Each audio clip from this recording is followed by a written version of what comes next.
और अभी आपको बताएं कि हाई कोर्ट अगर ज़मानत देती है और मुल्ज़िम पेश ना हो तो ट्रायल कोर्ट ज़मानत कैंसिल कर सकती है।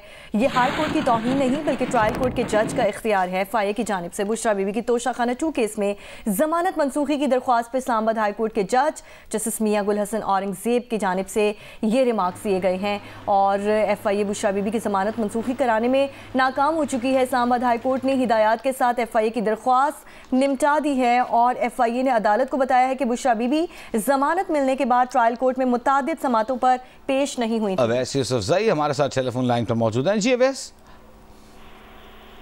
जी बिल्कुल, देखें, इस्लामाबाद हाई कोर्ट ने तोशाखाना 2 केस में FIA की जानिब से बुशरा बीबी की जमानत मनसूख करने की दरख्वास्त हिदायत और अदालती ऑब्जर्वेशन के साथ निपटाते हुए कहा है कि अगर जमानत की रियायत का मुल्जिम गलत इस्तेमाल करे तो ट्रायल कोर्ट भी जमानत कैंसिल कर सकती है। जस्टिस मियां गुल हसन औरंगजेब ने कहा, अगर बुशरा बीबी ट्रायल कोर्ट में पेश नहीं होती तो ट्रायल कोर्ट जज के पास इख्तियार है कि वो जमानत वापस भी ले सकता है और ये हाई कोर्ट ने अगर उनकी बेल दी है तो उसके बावजूद तौहीन अदालत भी नहीं है। समाज शुरू हुई तो अदालत ने बैरिस्टर सलमान सफदर को मुखातिब करके कहा, बुशरा बीबी कहाँ है, बुशरा बीबी आपके कंट्रोल में नहीं है, इन केसेस को संजीदा लेना चाहिए। जिस पर जो बैरिस्टर सलमान सफदर थे उन्होंने अदालत को बताया कि बुशरा बीबी इस वक्त कमरा अदालत में मौजूद हैं। उन्होंने कहा कि मैं आपको बताता हूं कि जो ट्रायल कोर्ट है वो तेजी से ट्रायल को चला रही है और जल्दबाजी का मुजाहरा किया जा रहा है। उन्होंने ये भी कहा कि एक दिन में 3 समातें की जाती हैं। अदालत ने इस पर उन्हें कहा कि आप ट्रायल कोर्ट की ऑर्डर शीट दिखाएं कि क्या आपको हाजिरी से इस्तिस्ना मिला था, ये भी बताएं कि जमानत मिलने के बाद कितनी समातें हुई जिनमें वो पेश नहीं हुई। ये तमाम रिकॉर्ड अदालत के सामने पेश किया गया, जिस पर अदालत ने ये जो दरख्वास्त है बुशरा बीबी की जमानत मनसूख करने की वो हिदायत के साथ निपटा दी और ट्रायल कोर्ट के जज को इख्तियार दिया है और कहा है कि वो अगर समझे कि मिस यूज किया जा रहा है, बेल की रियायत का गलत इस्तेमाल किया जा रहा है तो वो ये जमानत वापस ले सकते हैं। जी अच्छा, आप ये बता रहे हैं कि ये ट्रायल कोर्ट को सिर्फ इस केस में इख्तियार दिया गया है या ओवरऑल हाई कोर्ट ने बताया है ट्रायल कोर्ट के इख्तियार से मुतालिक कि ऐसा करने की सूरत में जो हाई कोर्ट के फैसला है या उसका ऑर्डर है उसकी तौहीन नहीं होती?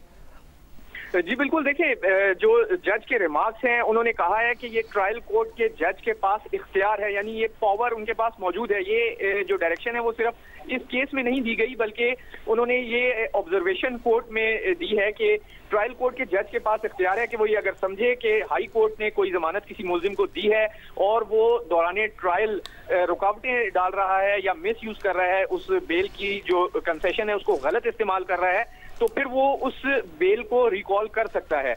तो ये जो बड़ी अहम आज डेवलपमेंट सामने आई है। अच्छा अवैस, ये बताइएगा क्या इस मामले पर इस मौके पर जिक्र आया 342 का बयान कई बार रिकॉर्ड कराने के लिए तलब किया गया, बानी PTI को भी, बुशरा बीबी को भी, जो कि जमानत पर हैं, लेकिन वो पेश नहीं हुई और वो आज तक रिकॉर्ड नहीं हो सका। इस मामले का जिक्र आया आज अदालत में?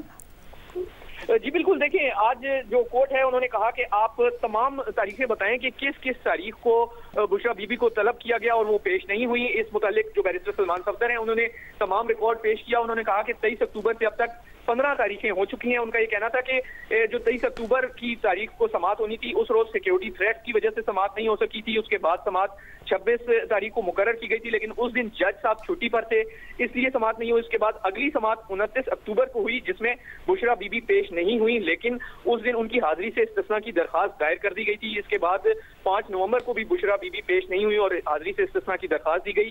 बैरिस्टर सलमान सफदर का ये कहना था कि 8 नवंबर को बुशरा बीबी अदालत के सामने पेश हो गई थी। उन्होंने ये भी कहा कि 24 नवंबर को बुशरा बीबी के खिलाफ 25 मुकदमात दर्ज हुए और उनकी हिफाजती जमानत के लिए उन्हें पेशावर हाई कोर्ट जाना पड़ा। वो पेशावर हाई कोर्ट पेश हुई और तमाम वजूहात उन्होंने अदालत के सामने रखी कि किस तारीख पर वो पेश नहीं हुई। ये भी अदालत को बताया गया कि 5 दिसंबर को पहली मर्तबा ट्रायल कोर्ट ने उनके वारंट गिरफ्तारी जारी किए थे। बहुत शुक्रिया अवैस यूसुफजई।